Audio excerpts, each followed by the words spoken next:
And expanding probe, new reassurances from Renault, and concerns at Mitsubishi.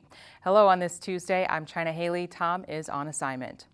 Several developments concerning Monday's arrest of Nissan chairman Carlos Ghosn. First, Nissan's probe into alleged financial misconduct by Ghosn is reported to be expanding to include the finances of the Renault-Nissan alliance. Reuters calling the expansion another sign Nissan may seek to loosen Renault's hold on their global partnership. Ghosn was taken into custody at an airport in Japan Monday. He could face up to 10 years in prison.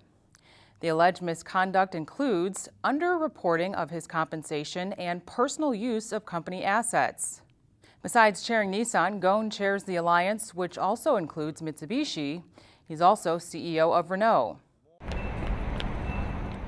Now, here's what sources are telling Reuters. They say on Monday, Nissan CEO Hiroto Saikawa told Renault's board privately that Nissan has evidence of potential wrongdoing at Renault-Nissan BV.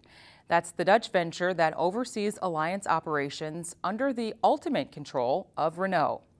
Neither automaker is commenting. I wouldn't say this is the cause. At a news conference Monday, Saikawa took aim at the setup of the alliance, saying it, quote, concentrates power in one individual. Speaking through an interpreter, he said he wants to strongly reflect on the governance structure. Because one individual was powerful for long years, this has a big, significant impact, which I strongly feel. As for the other alliance members, Renault saying today it remains focused on its partnership with Nissan and Mitsubishi. It says Chief Operating Officer Terry Bolloré is specifically in charge of the continuity of the executive committee of Renault Group. But Mitsubishi CEO Osamu Masuko says the alliance may be hard to manage without the unifying figure of Ghosn. Masuko telling reporters in Tokyo, I don't think there is anyone else on earth like Ghosn who could run Renault, Nissan, and Mitsubishi. And this from Bloomberg. Finance ministers from France and Japan spoke by phone today, both nations reaffirming support for the alliance. Let's move to product. Here's a look at Subaru's first plug-in hybrid, a gasoline-electric version of the Crosstrek subcompact crossover. It's due in U.S. dealerships by the end of the year. The 2019 Crosstrek Hybrid has an electric-only driving range of 17 miles and can travel at up to 65 miles per hour in full electric mode. Subaru is slated to show the vehicle at next week's Los Angeles Auto Show.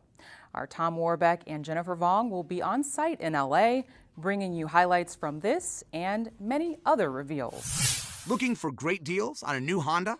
Too bad, not this year. It's me, the Grinch.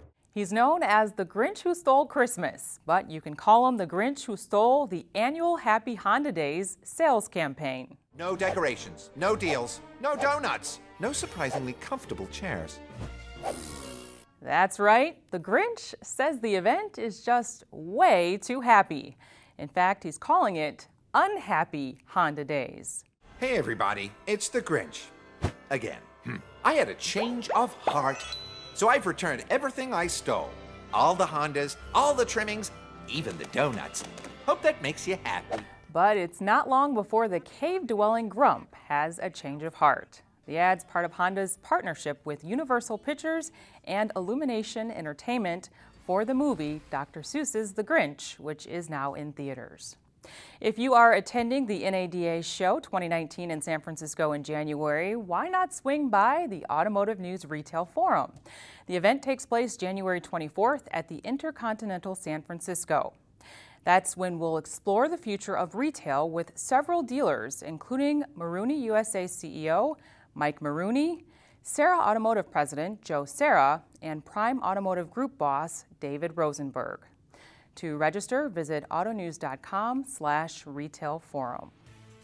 That's all for today. Thanks for watching. We'll see you next time.